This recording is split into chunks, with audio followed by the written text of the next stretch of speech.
اور یہاں آپ کو بتاتے چلیں پیپلز پارٹی اور JUI کا حتمی مسودہ 24 نیوز نے حاصل کر لیا۔ سپریم کورٹ کسی مقدمے یا اپیل کو کسی دوسری ہائی کورٹ یا سپریم کورٹ کو منتقل کر سکتی ہے۔ سپریم کورٹ میں آئینی بینچ ہوگا جس میں سپریم کورٹ کے جج شامل ہوں گے۔ مزید معلومات لیں گے ہمارے نمائندے عثمان خان سے۔ عثمان، مسودے میں مزید کیا تحریر ہے؟ جی بالکل، ایک حتمی مسودہ جو ہے وہ مجوزہ سامنے آیا ہے کہ پاکستان پیپلز پارٹی JUI اور حکومت کی جانب سے یہ مسودہ جو ہے وہ ایوان میں پیش کیا جائے گا۔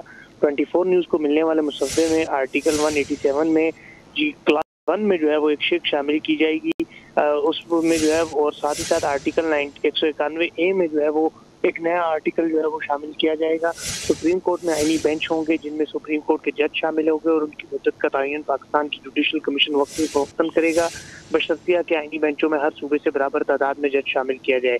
آئینی بینچوں میں سب سے سینئر جج بینچ کی صدارت کریں گے۔ سپریم کورٹ کی کوئی بینچ جو آئینی بینچ نہ ہو وہ یہ اختیارات کا استعمال نہیں کریں گے، جبکہ اس کے ساتھ ساتھ آئین کے آرٹیکل 193 کی ترمیم بھی کی جا رہی ہے جس میں کلاس 2 میں جو ہے وہ شک تبدیل کیا جائے گا کہ کوئی شخص ہائی کورٹ کا جج مقرر نہیں کیا جائے گا جب تک کہ وہ پاکستان کا شہری نہ ہو، اس کی عمر 40 سال سے کم نہ ہو اور وہ کم از کم 10 سال تک ہائی کورٹ کا وکیل رہا ہو اور کم از کم یا جو ہے وہ 10 سال تک پاکستان میں عدالتی عہدے پر فائز رہا ہو۔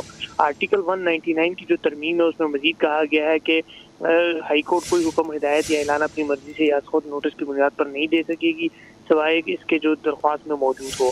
آئین میں آرٹیکل 202A میں بھی اضافہ ہو رہا ہے۔ آئین کے آرٹیکل 202 میں جو ہے وہ کہا گیا ہے کہ ہائی کورٹ میں آئینی بینچ ہوں گے جن میں ہائی کورٹ کے جج شامل ہوں گے اور ان کی مدت کا تعین پاکستان کی جوڈیشل کمیشن وقتاً فوقتاً کرے گا۔